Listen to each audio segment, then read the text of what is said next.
बच्चों, हम another chance poem के अर्थ को प्रीवियस वीडियो में समझ चुके हैं और इस वीडियो में हम इस पोएम से संबंधित जो भी एक्सरसाइज या प्रश्न दिए गए हैं उनको भी समझेंगे।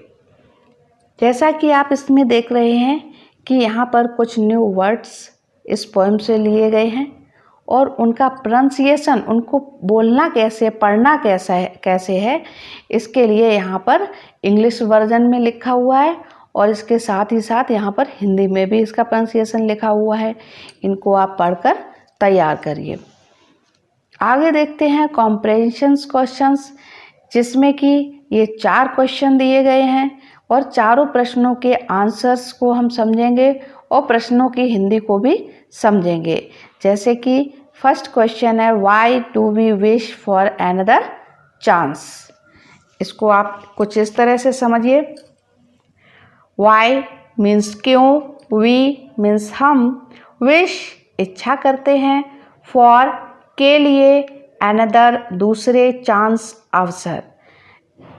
अगर हम इसका सही से सीक्वेंस बनाएंगे तो प्रश्न किस तरह से होगा, हम दूसरे अवसर के लिए इच्छा क्यों करते हैं। तो आंसर इसका समझिए बच्चों, we wish for another chance. इतना हमने अपने प्रश्न से लिया कि हम इच्छा करते हैं फॉर अनदर चांस, दूसरे मौके के लिए। किस लिए, to blot out our mistakes.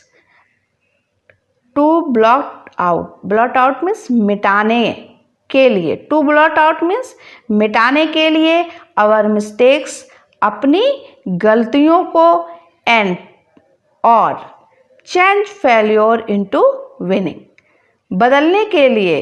किसको, असफलता को, अपनी असफलता को विनिंग यानी जीत में बदलने के लिए। तो हम अनदर यानी दूसरे चांस की इच्छा किस लिए करते हैं, अपनी गलतियों को ख़त्म करके अपनी असफलता को जीत में बदलने के लिए। नेक्स्ट क्वेश्चन देखते हैं बच्चों, what does it take to make a brand new start. What means क्या, इट टेक लेना होता है, to make a brand new start एक नई शुरुआत करने के लिए। एक किसी भी काम की नई शुरुआत करने के लिए हमको क्या लेना होता है, हमको किसकी आवश्यकता होती है, ये है प्रश्न। तो इसका आंसर देखिए, it takes a deep desire, गहरी दृढ़ इच्छा। इसमें इस प्रश्न का आंसर लिखने के लिए आपको इस वर्ड की, ए डीप डिजायर, एक गहरी दृढ़ इच्छा लेनी होती है। प्रश्न में टेक दिया गया है, प्रेजेंट इंडेफिनिट टेंस में क्वेश्चन है, इसलिए यहाँ पर ये प्रश्न है तो इंटेरोगेटिव सेंटेंस है, तो यहाँ पर ये डज लिखा हुआ है और यहाँ पर वर्ब की फर्स्ट फॉर्म है। जब हम अफर्मेटिव आंसर हमेशा हम अफर्मेटिव सेंटेंस में देते हैं, सकारात्मक वाक्य में देते हैं, तो यहाँ पर हमको क्या लिखना होगा, टेक्स, यानी टेक की जगह पर इसमें टेक्स हो जाएगा। It takes a deep desire to make a brand new start. एक अच्छी शुरुआत करने के लिए डीप डिजायर, गहरी दृढ़ इच्छा की आवश्यकता होती है, लेनी होती है।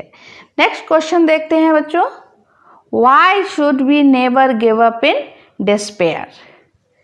इस प्रश्न की हिंदी को भी समझें। व्हाई क्यों, शुड चाहिए, वी हमें, नेवर कभी नहीं, गिव अप हार माननी, इन डिस्पेयर निराशा में। जब हम कोई काम करते हैं और हम उसमें सफल नहीं होते हैं, हमारे हाथ असफलता लगती है, तो क्या होता है, हम निराश हो जाते हैं। तो निराशा में हमें कभी भी हार नहीं माननी चाहिए। क्यों, इस प्रश्न को आप इसका आंसर कैसे लिखेंगे, we should never give up in despair, हमें कभी भी निराशा में हार नहीं माननी चाहिए, बिकॉज क्योंकि we can start with the hope of new morning। हम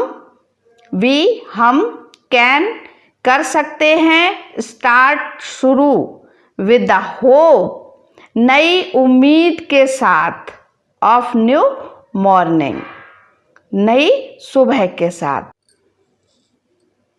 We can start with the new hope of new morning. Fourth question, what lesson do we learn from the poem? What क्या lesson शिक्षा we हमने learn सीखी, क्या पाठ सीखते हैं from the poem, हमें इस कविता से क्या शिक्षा मिलती है। तो इसका आंसर समझिए। Whenever we get another chance, जब कभी भी we हमें get मिलता है, another दूसरा चांस अवसर, to achieve our goals अपने लक्ष्य को प्राप्त करने के लिए, we must take it with full confidence, we हमें must चाहिए, take लेना, it इसे, with के साथ, फुल कॉन्फिडेंस पूरे विश्वास के साथ, and try with all our heart और अपने पूरे दिल से इसे करने का प्रयास करना चाहिए। इसी के साथ second exercise, match the following to complete the lines of the poem. ये पोएम की लाइन है जिनको कंप्लीट करना है मैचिंग करके, मिलान करके। जैसे कि a chance to blot out, एक अवसर, टू ब्लॉट आउट मिटाने का, किसको मिटाने का, तो आवर मिस्टेक्स अपनी गलतियों को। तो इसको आप इस तरह से मिलान भी कर सकते हो। इसके अलावा आप ये वर्ड जो है आप इसके सामने लिखकर मिलान कर सकते हो। इट ओनली टेक्स, इसके लिए केवल लेना होता है क्या, अ डीप डिज़ायर। आप पोएम पढ़ोगे जब तो आपको मालूम पड़ जाएगा कि कौन सा वर्ड इसमें सूटेबल है। तो इट ओनली टेक्स, इसके लिए केवल लेना होता है, क्या लेना होता है, अ डीप डिज़ायर, यानी कि हमको एक नई शुरुआत करने के लिए किसी नए दिन की आवश्यकता नहीं होती है, बल्कि किसकी होती है, अ डीप डिजायर, एक दृढ़ इच्छा की आवश्यकता होती है। इसी तरह से एक स्टेंजा में आप देखेंगे, टू ऐड अ लिटिल, हमको थोड़ा सा शामिल करना होता है, क्या शामिल करना होता है, सनशाइन, सूर्य की रोशनी को शामिल करना होता है, किसमें, अपनी लाइफ में। सो नेवर गिव अप, इसलिए हमें कभी भी हार नहीं माननी चाहिए। कब नहीं हार माननी चाहिए बच्चों, इन डिस्पेयर, निराशा में। इसके आगे देखते हैं, वर्ड पावर में देखते हैं। Next exercise, read the poem and right the antonyms of the following words. Antonyms मतलब विपरीतार्थक शब्द, यानी विलोम शब्द। तो यहाँ पर देखिए ये कुछ वर्ड दिए गए हैं, आपको इसके सामने ये इनके विलोम शब्द लिखने हैं। तो सक्सेस मीन्स होता है सफलता, और ठीक इसका अपोजिट वर्ड क्या होगा, फेल्योर, असफलता। ओल्ड मीन्स पुराना, तो न्यू, नया। सैलो, उथला हुआ। डीप, गहरा। नेवर, कभी नहीं, अपोजिट वर्ड क्या होगा इसका, ऑलवेज, सदैव। एंड, किसी का समाप्त होना, तो बिगनिंग, आरंभ। डिस्पेयर, निराशा। होप मीन्स आशा या उम्मीद। इसी क्रम में आगे देखते हैं, right 3 rhyming words for the words given below. Rhyming word से मतलब होता है तुकांत, इसका मीनिंग होता है तुकांत शब्द।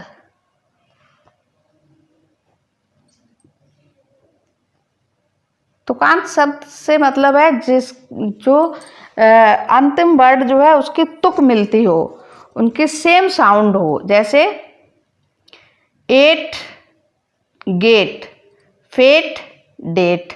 ऐसे ही face, case, race, lace. Chin, pin, sin, win. Last में जो वर्ड आएगा वो लगभग सेम होता है, उसकी सेम साउंड होती है। ऐसे ही न्यू, फ्यू, ड्यू, स्यू। तो आगे देखते हैं, ये एक एक्टिविटी दी गई है यहाँ पर करने के लिए, बहुत ही इंटरेस्टिंग है। इसमें a number has been given to each letter of the alphabet in the table below. Read the table and decode the message. The first word has been decoded. यहाँ पर देखिए ये पहला एक शब्द लिखा हुआ है NEVER, नेवर, और इसके नीचे ये कुछ नंबर्स दिए गए हैं। तो ये किस तरह से हैं, यहाँ पर देखिए ये अल्फ़ाबेट पूरा A से लेके Z तक का लिखा हुआ है और क्रम से इनके नीचे नंबर भी दिए गए हैं, यानी प्रत्येक अल्फ़ाबेट को एक नंबर दिया गया है, वो भी क्रम से दिया गया है। तो इसी के अकॉर्डिंग जैसे यहाँ पर इन्होंने ये सॉल्व करते हुए एक वर्ड को लिखा है और आपके लिए यहाँ पर क्या दिया है, नंबर दिए हैं, आपको ऊपर इसमें वर्ड लिखना है। तो आप देखिए 7 यहाँ लिखा है 7, तो आप 7 पर देखेंगे कौन सा अल्फ़ाबेट है, 7 के ऊपर G, और इसके आगे दिया है 9 तो I, और 22 तो 22 पर देखिए आप कौन सा वर्ड है, वी, और 5 पर क्या है, E। तो इस तरह से ये हो गया गिव। 5 पर देख सकते हैं आप E लिखा हुआ है, गिव। तो ये एक शब्द बन गया है GIVE, give, GIVE, give. Give means क्या होता है, देना। ठीक इसी तरह से इस स्क्वायर में देखिए ये कॉलम बने हुए हैं, इनमें देखिए 21 और 16 यानी 21 और 16। तो 21 पर देखिए बच्चों U और 16 पर क्या है, P, ये रहा। तो इस तरह से UP, अप मीन्स ऊपर। ठीक है, इसी तरह से अब आप आगे करिए। यहाँ पर देखिए 8 यानी 8, तो 8 पर देखिए यहाँ पर क्या है, H, तो आप यहाँ पर क्या लिखोगे, H। 15 नंबर पर देखिए क्या है, O है, और 16 पर क्या है, P है, और 5 पर क्या होगा, E। तो ये कौन सा वर्ड बन गया, HOPE, होप। होप मीन्स आशा। ऐसे 9 और 14 है, तो 9 पर है I और 14 पर है N, तो ये क्या हो गया, इन मीन्स में। नेक्स्ट देखते हैं 4 पर क्या है, D, 5 पर क्या है, E, और 19 पर क्या है, S, 16 पर क्या है, P, और 1 पर क्या है, A, और 9 पर I, और 18 यानी 18 पर क्या है, R। तो इस तरह से ये कौन सा वर्ड बन गया बच्चों, डिस्पेयर, जो कि इस पोएम में है। डिस्पेयर मीन्स क्या होता है, निराशा। तो ये आपने सॉल्व किया। तो ये अनदर चांस पोएम की एक्सरसाइज थी, फुल एक्सरसाइज। अब इसके बाद बच्चों नेक्स्ट लेसन, नेक्स्ट चैप्टर को पढ़ने के लिए चैनल को सब्सक्राइब कीजिए, और अगर आपको ये वीडियो समझ में आई हो तो वीडियो को लाइक एंड शेयर कीजिए।